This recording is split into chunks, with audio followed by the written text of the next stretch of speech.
All right. So what I wanted to make clear regarding Neo-Swedenborgianism is that what I am saying is observable is not the near-death experience itself, because that is entirely uh, individual to the person. And of course, we can't observe that.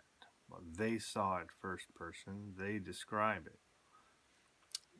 What is observable and what can be studied, and what is raising the question that I'm asking, is when the person talks about how this experience was more believable and more real than this, our present earthly existence. So, a philosopher might say that this existence is just an illusion and it's not real. But it seems real, it feels real. Okay? And what I'm saying is that likewise, the next life that is described can also both be not real and feel real, both those things. But what we have from people who have observed it is this idea that it actually seems more real than this. And when you compare the two, the other one seems more real. That's what they say. That's what Swedenborg says.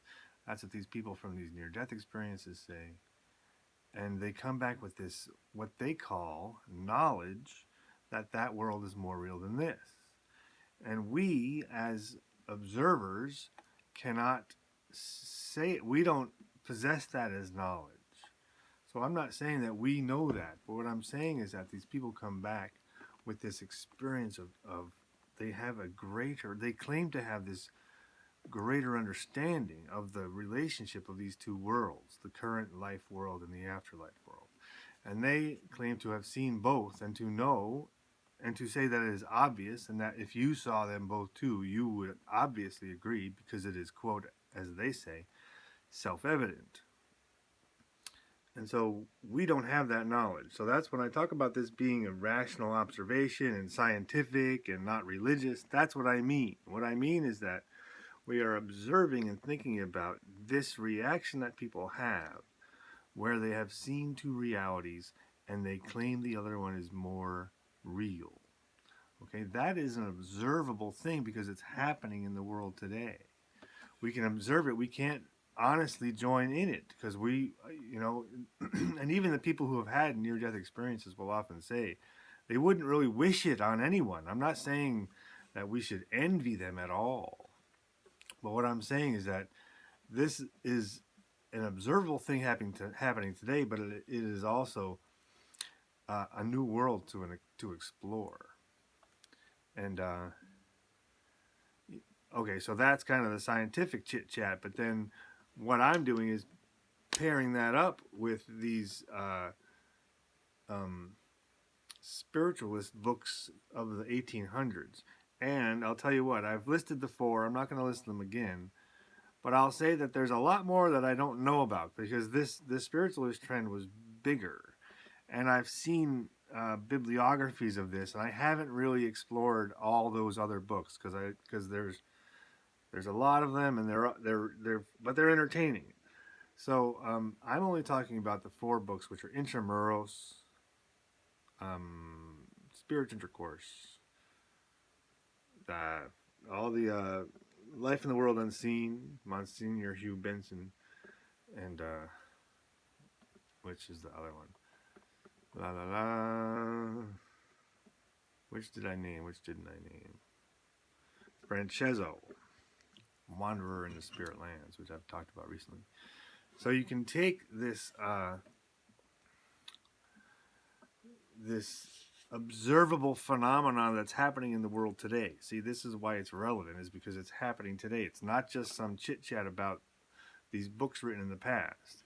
It's this thing that's happening in the world today, which is these patients are coming back and they're saying, I had this experience, it was more real than real, and there was the city and the light and the grandma and the garden, and they have reaction, which is this sureness. They see this world as a shadow world and that world as the actual world, and they're just sure of this. And this assurance is observable. This assurance that these people have, and sometimes the assurance is they're so assured that they won't even really talk.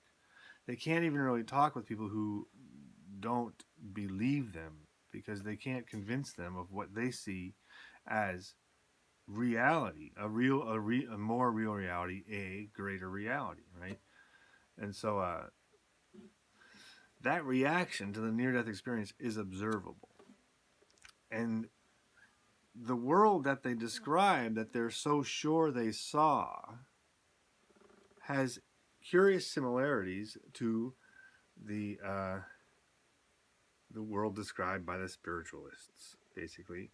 Monsignor Hugh Benson, Francesco, right. And then, oh yeah, so what I was about to say was that I'm only referring to those 4 books, and I know there's a lot of others.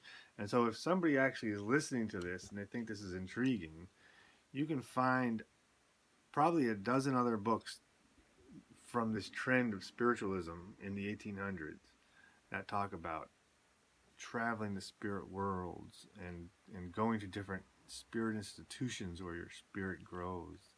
It's all very interesting writing.